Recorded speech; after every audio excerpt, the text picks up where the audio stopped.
Algernon's October with the check-in. Here with Hip Hop Unite.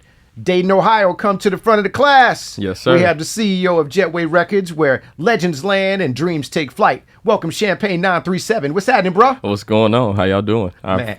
I appreciate you for having me. It's the Big Jet, the King of the North, the Dayton Dragon, Champagne 937.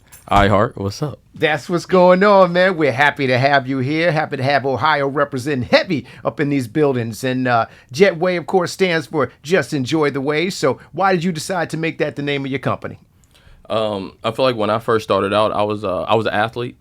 A lot of my teammates were, not a lot of my friends were in fraternities. So I took that opportunity. I didn't join one. I didn't join a fraternity. I took that opportunity to kind of create my own conglomerate. You made your own fraternity? Yeah, pretty much. I made my own group of friends. And Jetway, where legends land and dreams take flight.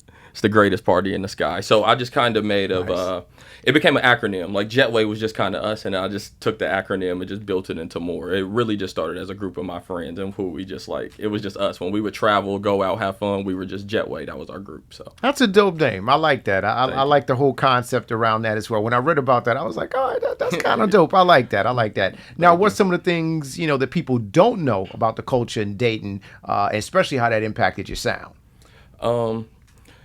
I think the biggest thing that has helped me in doing music was me being a consumer first. Mm-hmm.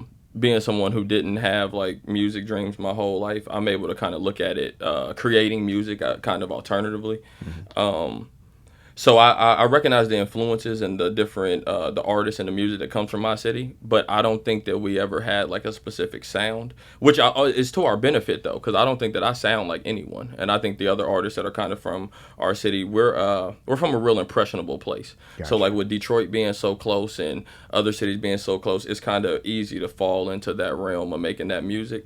So I think my whole beginning was just making the music I liked to hear when we went out and partied, the stuff that I liked, because I never created music before. So it was like, okay, what do we want to hear? It's our group, my group of friends. What is the type of stuff? If we had to go out and we had to cut off X artist and not play him and play you, what would it sound like? And got you. That's what I decided to do. Got you. Making your own soundtrack. All right. So the single Say Less that you dropped in June is definitely a vibe. Tell me more about this song and, of course, what you got coming up next.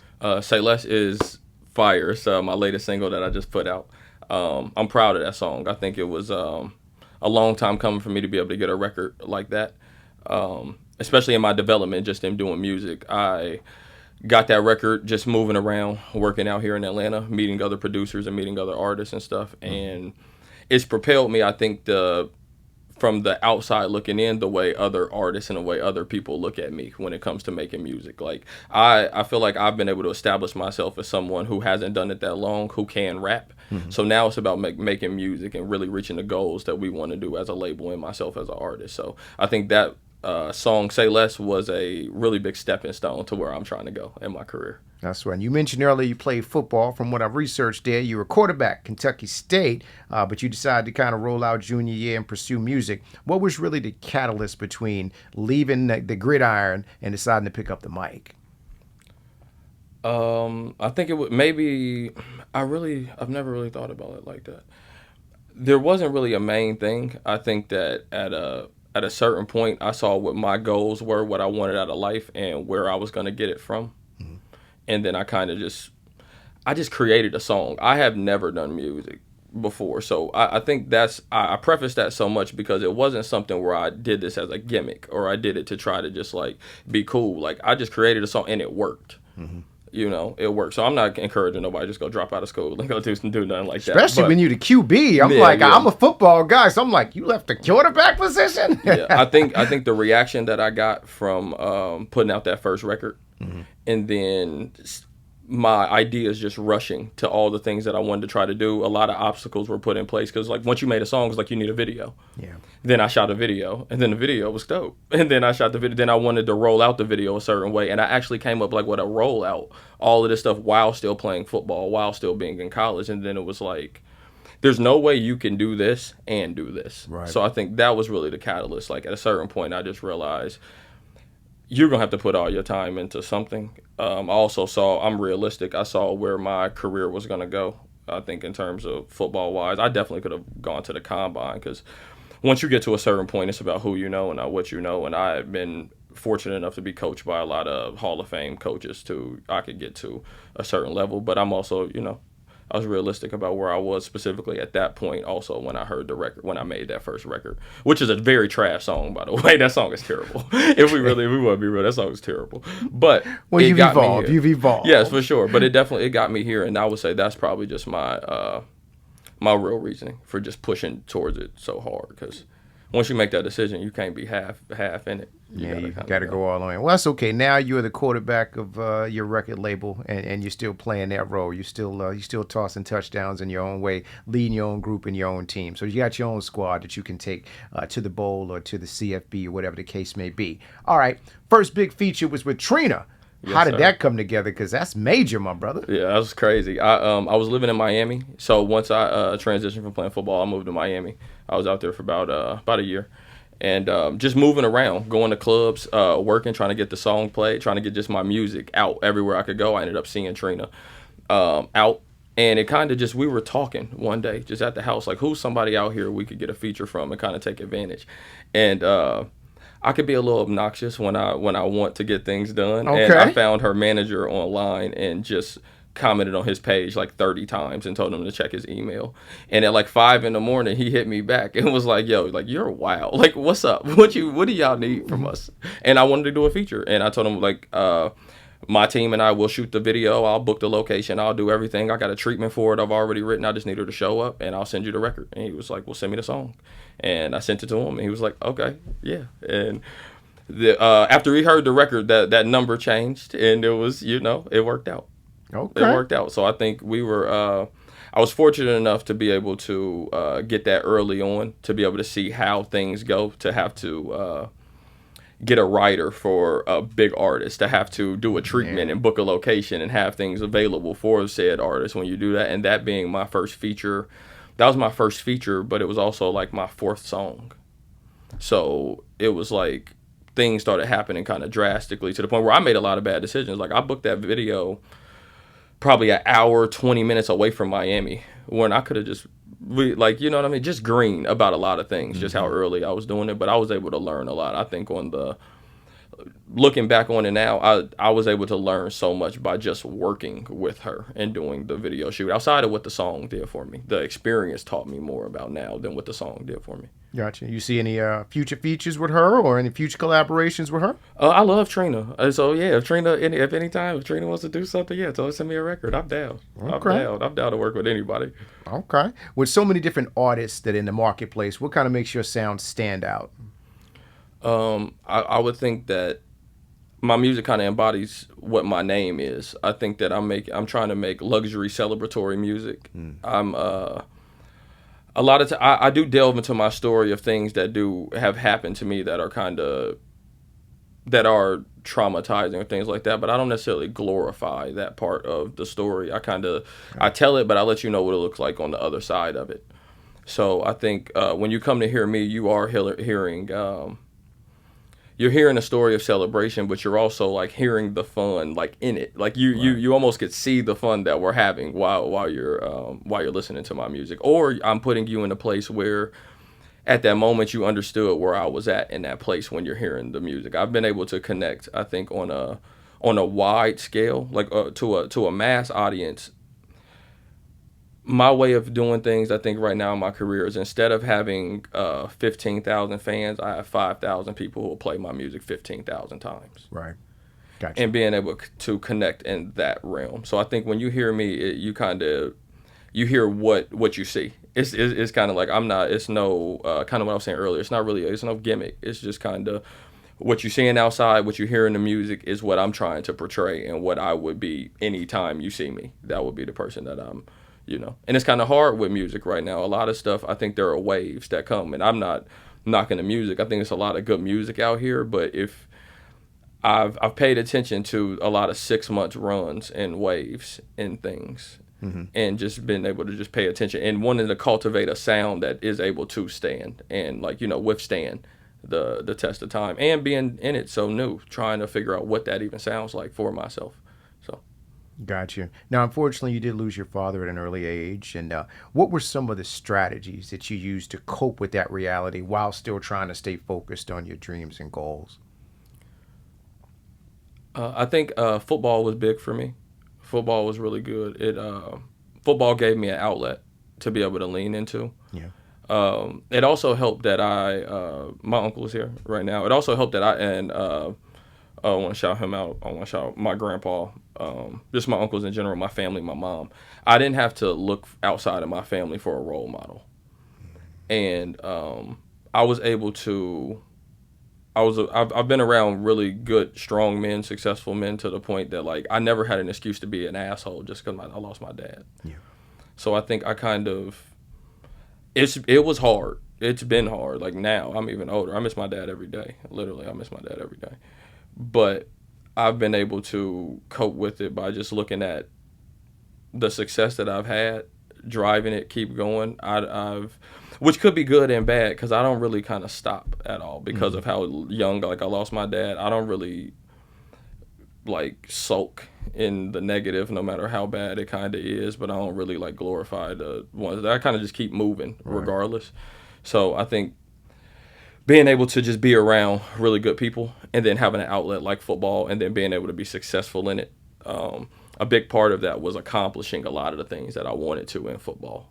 I will say that. I think that's also, back to your other question, I think that was what also made it easier to kind of shift to doing something else because I did a lot playing ball. Like they vouch, like they say they out there, they know what's up with me. Mm-hmm. So there was a way that I think that even losing my dad, I've always used that as a driving force. And then in making music, I've tried my hardest not to, now in my career, I don't just retell that story a lot. I touch on it in different aspects, but I'm kind of, again, telling the other side of that and trying to figure out, just what that looks like now after him being gone for this amount of time and just, being grown and trying to figure it out.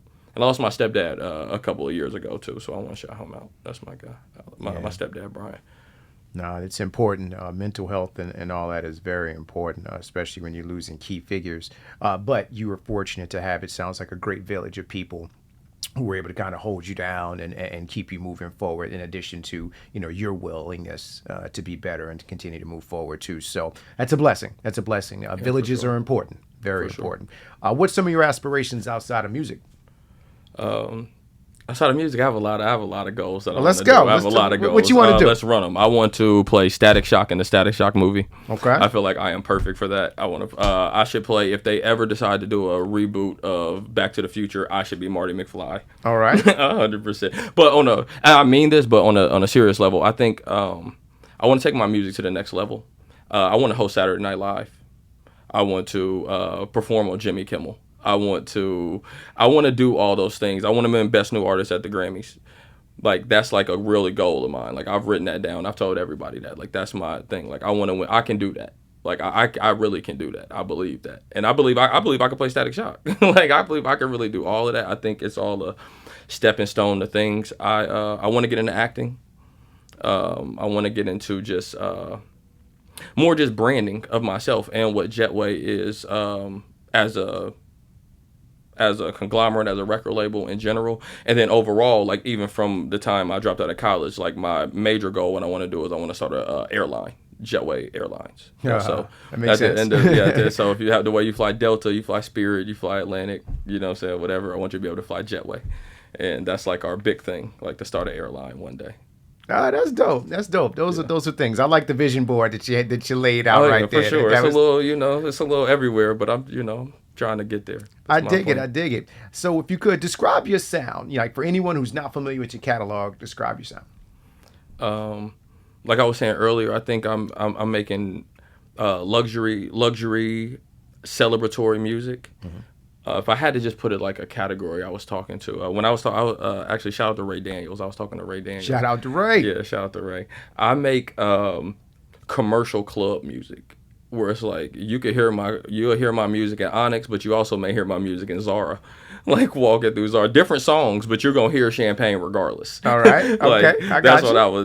That's kind of what I say. Regardless of where you are, you can you can hear me on the radio. You're gonna hear me in a strip club. You may hear me at a lounge, but you'll hear me in Forever 21.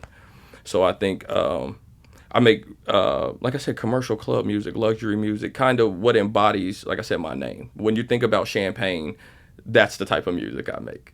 that moment that you have. Champagne only comes out for certain times, and when it comes out, you know what it means if they bring it out the champagne glasses and things like that. So I feel like that's what my music embodies. And if it doesn't, that's what I'm pushing towards. That's what I'm pushing towards. Even in the tracks where I am reflecting on some of the losses, it's still I'm reflecting on it with a glass of champagne in my hand, you know. So I think it is digestible, and it's able to people are able to connect with me because of that, even if you're in a strip club. I got you. A sonic celebration of life. Yes, I do like that. All right. What's a hidden talent that people don't know that you have, or something that people would not expect from you? A hidden talent. I'm kind of good at everything, I'm going to be honest, except for swimming, if you ask my uncle. I just raced it. We were just in the DR shooting videos and stuff, and my uncle raced me in a swimming pool in Dayton, Ohio when I was like 14 years old, and now I just feel like I'm grown and I'm like a real, like, you know, I've been a college athlete. So we raced in the pool and he dusted me. So right now I'm regrouping and I'm becoming a better swimmer. I would say that's a talent of mine right now, becoming a better swimmer. Really hidden talents. I'm a jack of all trades. I think I'm just kind of good at everything. It's something that's funny about me. I watch Judge Judy like all the time. That's like what I like. That's a guilty pleasure. I watch Judge Judy like every day, like every night. I can say that. That's Judge like Judy's entertaining. Yeah, I watch like Judge Judy. Like I watch John Tapper do like those food review. Like when he goes to the secret bar rescue shows, I'll be watching like weird stuff like that. But a talent of mine, I think I'm rapping. Because I was always an athlete my whole life, so I think that's a hidden talent. Being able to rap, being creative. I'm fearless. I think a lot of people aren't like that. I'll jump out of a plane. I'll jet ski. I'll ride an elephant. I don't care what it is. We could do whatever. Other than that, I think I have a talent of mine is like speaking in public. I won a state championship when I was in high school, and we had to go and speak in front of like the House and the Senate and. Up in Columbus, and that was really like my first time having it, and it was kind of just like effortless, like it was cool. So I think I've always had like a talent in being able to like address people and being able to just like speak with a certain, you know what I'm saying, confidence about whatever. I also just don't get out of my wheelhouse. I only kind of talk about what I know about. I know. I don't really do too much, but I would say that. All right, that'll work, man. Well, again, obviously, I had an opportunity to listen to some of your music. I love your brand. I love what you're doing. You're definitely on the come up. Please tell everybody where they can find you, what you got coming up next, and of course, all your platforms. You can find me everywhere at Champagne 937. It's Jetway. Like I said, I have the Say Less video is on its way out. It'll be out. It's being worked on as we speak. It'll be out probably in the next 10 days or so. So Say Less video is going crazy. We went to DR for a week. I shot 4 videos while we were out there. So that was working. Yeah, for sure. I got a clip on the way. So I'm doing that. Figuring out if we want to put out a collection of music or if we want to just keep hitting them with singles. Right now, I'm really trying to push Say Less and see everywhere that can really grow and all the legs that it can get because it's doing really well for me right now. So. And then shows. I just came back from Detroit doing a festival out there. I've been working a lot with Live Nation Urban, doing some shows with them. So next is college homecomings are coming up. You know, the Jets will be in a city near you very soon. And we will be out partying. I'll be out doing some shows and going crazy. It's college football season, so I'm gonna try to catch some stuff. You asked about things I want to do. I'm gonna try to get on College Game Day with Pat McAfee and all of them and turn up. See what's going on. So you can find me everywhere. Champagne 937. It's the Big Jet. We got a lot coming. It's Jetway, where legends land and dreams take flight. I want to thank you for having me, and shout out to iHeart. Hey, absolutely, man. We appreciate you coming by. We wish you and the label and everything nothing but continued success.